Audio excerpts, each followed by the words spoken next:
सुप्रभात विद्यार्थियों, आज हम अलंकार विषय पर चर्चा करेंगे। पिछली वीडियो में हमने शब्दालंकार के 3 भेद अनुप्रास, यमक और श्लेष अलंकार पर चर्चा की थी। आज की इस वीडियो में हम अर्थालंकार पर अपने विचार व्यक्त करेंगे।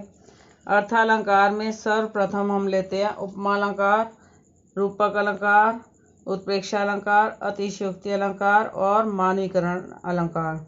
सर्वप्रथम हम उपमा अलंकार के विषय में पढ़ेंगे। उपमा का अर्थ है तुलना।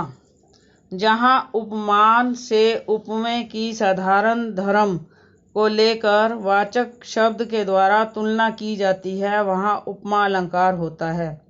उपमा अलंकार को समझने के लिए 4 बातें समझनी आवश्यक हैं।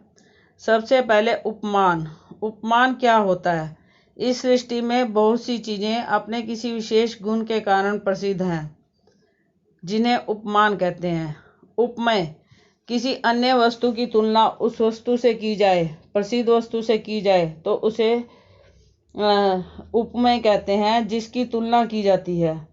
वाचक जिस शब्द विशेष से समानता का बोध होता है उसे वाचक कहते हैं।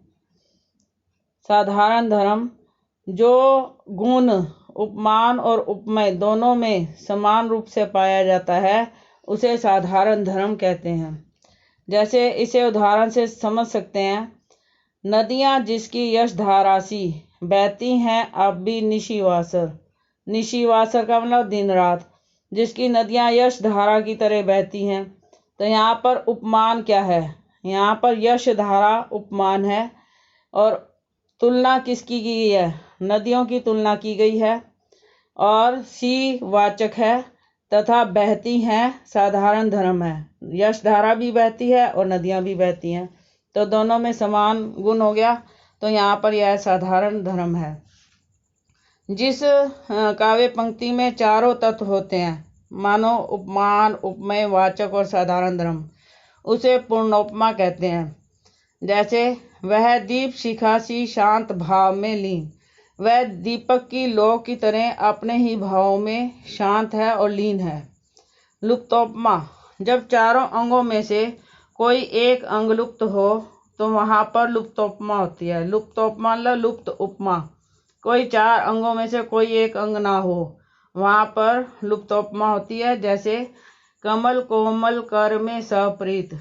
इस पंक्ति में वाचक शब्द जो है वो दिखाई नहीं दे रहा। अगला अलंकार रूपक। रूपक अलंकार वहाँ पर होता है जहाँ पर गुण की अत्यंत समानता के कारण उपमेय में उपमान का अभेद आरोपण हो जाए। मतलब उपमान उपमेय एक ही दिखाई दें तो वहाँ पर रूपक अलंकार होता है। जैसे वन शादी चंद्रिका चादर ओढ़े।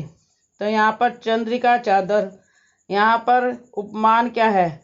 यहाँ पर चादर उपमान है, प्रसिद्ध वस्तु, और तुलना किसकी की गई है? चंद्रिका की। तो चांदनी रात है और ऐसे लग रहा है जैसे वनों ने चांदनी की सफ़ेद चादर ओढ़ ली हो। अगला उदाहरण चरण कमल बंदो हरिराई। इस पंक्ति में कमल प्रसिद्ध वस्तु है अपनी सुंदरता के लिए। चरणों को कमल के समान बता दिया गया है। चरण उपमेय है, चरणों की तुलना की जा रही है। बंदो हरिराई तो ईश्वर के चरणों को जो है कमल के समान माना गया है। अगला अलंकार करते हैं उत्प्रेक्षा अलंकार। उत्प्रेक्षा अलंकार में देखने की उत्कट इच्छा होती है, तो इसके लिए अधिकतर हम मनु, मानो, मनु, ज्यों, जनु, जानो इत्यादि शब्दों का प्रयोग करते हैं। जैसे उदाहरण समझ सकते हैं। सोहत ओढ़े पीत पट श्याम सलोने गात। मनो नील मणि शैल पर आतप पर्यो प्रभात। सुबह के समय जब सूरज की किरणें पड़ती हैं तो वो पीले रंग की सी दिखाई देती हैं। ऐसे श्री कृष्ण को देखकर ऐसे लगता है जैसे नीलमणि, नीले रंग की मणि है, उसके ऊपर पीले रंग के वस्त्र जो हैं बहुत सुंदर दिखाई दे रहे हैं। तो इसे हम अच्छी तरह से समझ सकते हैं वो क्या कहना चाहता है। पीताम्बर श्याम के सांवले शरीर पर बहुत सुंदर लग रहा है। पीताम्बर का अर्थ है पीले वस्त्र। मानो नीलमणि पर्वत पर सवेरे की पीले पीली धूप पड़ रही हो। यहाँ पीताम्बर मानो सवेरे की धूप है और श्याम शरीर मानो नीलमणि पर्वत है। कितनी सुंदर कल्पना की गई है। तो इसमें जनु तनु मानो मनहु शब्दों का प्रयोग होता है, वहां पर उत्प्रेक्षा अलंकार होता है। तो अगला अलंकार करते हैं अब अतिशयोक्ति अलंकार। जैसा कि शब्द से ही पता चलता है, अतिशय और उक्ति। अतिशय बढ़ा चढ़ाकर, उक्ति पंक्ति, किसी पंक्ति को बढ़ा चढ़ाकर कहा जाता है। जहाँ उपमेय का वर्णन लोक सीमा से अधिक बढ़ाकर किया जाता है, वहां पर अतिशयोक्ति अलंकार होता है। जैसे देख लो साकेत नगरी है यही, देख लो साकेत नगरी है यही, स्वर्ग से मिलने गगन में जा रही। अब आप सोचो, कोई नगरी स्वर्ग से मिलने जा सकती है? नहीं। इसका मतलब क्या है कि बात को बढ़ा चढ़ा कर कहा गया है। तो वो कहना क्या चाहता है? वो यह कहना चाहता है कि साकेत नगरी के भवन ऊंचे हैं और दूर से देखने पर ऐसा लगता है जैसे वे आकाश की ऊंचाइयों को छू रहे हों। तो इसी बात को उसने बढ़ा चढ़ा कर कह दिया।